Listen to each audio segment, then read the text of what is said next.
I enjoyed listening to your panel discussion, and I would like to now invite Professor Ignatieff to give us his closing remarks. You can stay there or here, wherever you feel more comfortable. I will pass on the mic.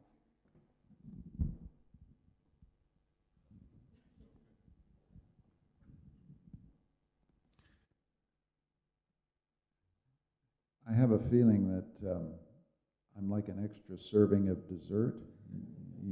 You don't really need this. We've had some wonderful summation remarks, so I'll try and be brief. I feel a great gratitude to this institution, to this library. I think, to repeat something that Adam Roberts said, to see the old books, to see the loving care with which they've been restored, was one of those places where you saw the kind of tiny forms of heroism that sustain civilization. Sarajevo gave the world many examples of the heroism that sustains civilization, so I want to record the emotional impact that it had, I think, for all of us.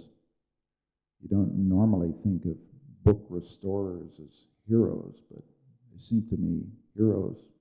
And saving those books during the siege was a symbol of why this place has a special place in the emotions of everybody who comes here.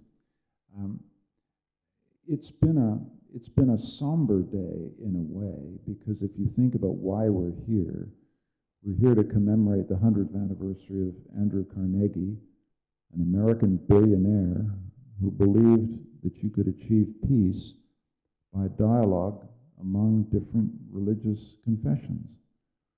And he founded us 4 or 5 months before a war which shattered all of his illusions.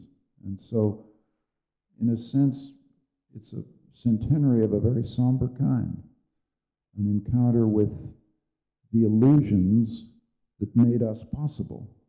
And yet, as Joel says, the illusions that we are still here to believe in. We believe in talking, teaching, learning. We believe in books. We believe in dialogue. And it seems a puny set of tools faced with guns and violence and hatred. But I think we have to reaffirm it, and it's good to come to Sarajevo to reaffirm it. We're also here to commemorate the 100th anniversary of an act which is, for some members of this community, an act of patriotism, and for other members of this community, an act of terrorism. And as David said, the difficulty with this is that it is often patriots who assassinate people. They assassinate it precisely to serve patriotic and nationalist goals. And one of the things we've learned in the 20th century is to be very careful about the use of terrorism as a word. It carries you much further than you want to go. I don't defend what happened. I think everybody thinks what happened 100 yards away initiated the greatest single tragedy of the 20th century. The greatest single tragedy in the sense that all the others were created by it. As Adam Roberts said, the First World War gave us Versailles, a catastrophic settlement that created the resentments that created the Second World War. The exterminatory logic of the Third Reich was built on justified resentment at the unfairness of Versailles. The exterminatory logic of the Third Reich was visited on the South Balkans with particular ferocity. By its puppets, by its accomplices, you lived the savagery of the exterminatory logic of the Second World War here, and you're, in some sense, the catastrophe of 1992 was a continuation of the Second World War. It's no accident that those who were bombarding you from the hillsides above this town were called Chetniks. They were called Chetniks to replay the language that was used in the Second World War. There's a catastrophic sense in which What started in 1914 went on in 1943 to 45, and then went on from 92 to 95. There's some sense in which we have to understand that chain of historical causation. And the difficulty with those chains of causation are twofold. First of all, the longer back you trace a heritage of hatred and extermination and bitterness, the more hopeless it seems to change any of it. The deeper the history, the harder it is to change anything. And I think we have to refuse that. I think we have to say no to that idea. The more you know, the better. Simple as that. The more we know about the historical causation of these hatreds and these bitternesses, the better. It's the only way to come awake from nightmare, is knowledge and reason and history. And no, the history is not shared, but the task of ordinary Bosnian citizens for the next couple of generations is to fight to have a shared history. Ivo Banac had a wonderful example of that. The Poles and the Germans sitting down and figuring out, let's not teach each other's children poison. How about that? That's a good, simple project. Let's make sure our textbooks don't teach each other poison, okay? We've had enough poison. The Germans and Poles are setting a very powerful example for this part of the world. It's very difficult to do that. But unless you fight to a common history which you can teach to your children, the past is not over. It's a nightmare that you're condemned to repeat.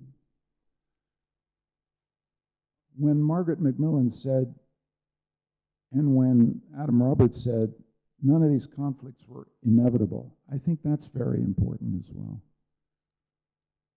We're not trapped by fate here in the Balkans. We're not condemned to repeat. It doesn't have to keep going on. Nothing is inevitable. The catastrophe of 1914 was not inevitable, and the catastrophe of 1991 to 95 was not inevitable. The catastrophe of 1991 to 95 was not the product of immemorial hatreds seeping up through the ground in some mysterious way and taking nice, ordinary, rational cosmopolitans and turning them into murderous nationalist fanatics. That's an inevitability story in which you are all somehow mysteriously peopled by fanatic emotions that you cannot control. We need to refuse all that garbage. We need to put that away. We need to think of ourselves as rational, responsible adults, as agents in historical time. And we also, this is a little more difficult, think of the guys in Pale and Prijedor and in Republika Srpska and in Mostar and everywhere. That is, think of everybody in the same way we think about ourselves as responsible historical agents, responsible for what they say, responsible for what they do. And we have to refuse all the fantasies that go with the idea of, for example, collective guilt. The Serbian people are not responsible for the assassination of Archduke.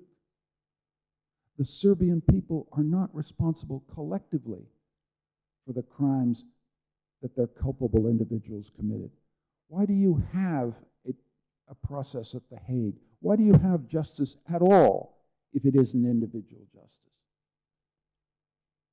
Our very idea of justice must be individual, otherwise it's not justice at all. It's just revenge, it's just hatred, it's just nightmare. These are difficult lessons for everybody. The hurt and pain in this city still exists. The sense of that you are victims of the collective responsibility of another people is very strong. But you've got to get over it. Because it diminishes you, that's the point. It puts you permanently in a position of victimhood, in which you're the eternally wronged victim of historical fate and are helpless to correct it. The unintended revenge of believing in the collective guilt of another group is that you end up being imprisoned by the logic of permanent victimhood. Collective guilt deforms them, but it also imprisons you in ways that make it impossible to escape. So when we say the First World War was not inevitable, what we're saying is that discrete individuals failed the historical responsibility of their hour and moment, and the consequences were horrible. When we say that 1992 was not inevitable, we mean that particular political actors, including your own, including everyone's, failed their historical responsibility. And we need to understand that failure and hold individuals responsible for crimes and murders and savagery and bestiality. But if we condemn everybody indiscriminately, we ourselves lose historical agency and responsibility for what we can and must change in our own situation. And these are the very difficult issues that are circling around in this discussion. You have commemorations of a thing like the assassination for a reason, which is to think about what's hard about them, what's painful about them, what's hard to accept about them. And what's hard to accept about them is our image of ourselves, to take responsibility for yourself as historical agents in time, and to refuse the easy language of victimhood and the easy language of blame, because it makes politics impossible. You got to live with each other.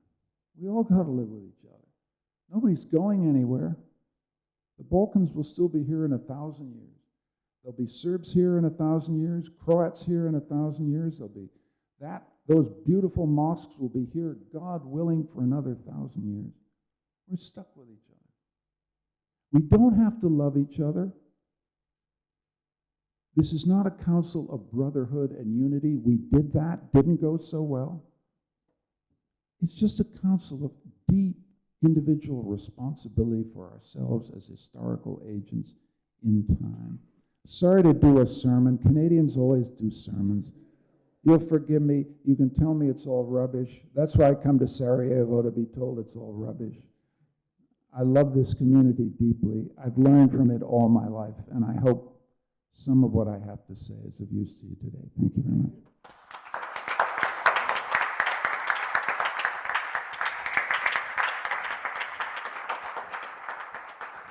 Thank you to Professor Ignatieff, and I think we would not do justice if we don't thank to all of those who served us all these days in Sarajevo on this centennial of Carnegie Institute. But I would like to point out those who were translating to us that they were marvelous. I've heard that the translation was very good. They deserve our applause.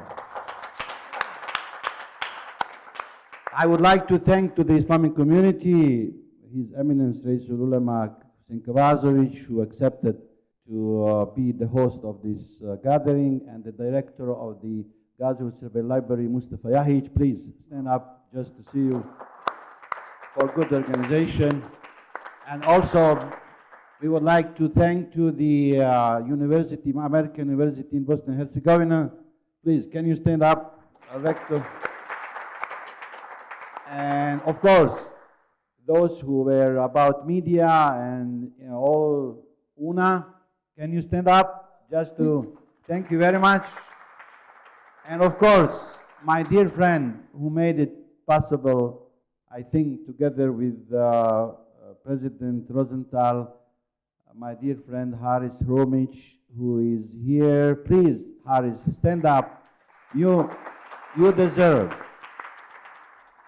And I would like also to point out that I've seen that the representative of the international community were present here fully, OICE and other commission and individual. You don't know them probably, but they were the people who really are influential in this city, and they were present, so I would like to thank them also for their patience. Thank you very much, and see you again. I think that our conferencier has something to say. Nothing more more to add. I was just going to thank everyone. Thank you for coming. Thank organizers. Thank you all for devoting your time to us. And hopefully until some next time, hopefully not involving any wars, we'll see you again here in Sarajevo. Thank you very much.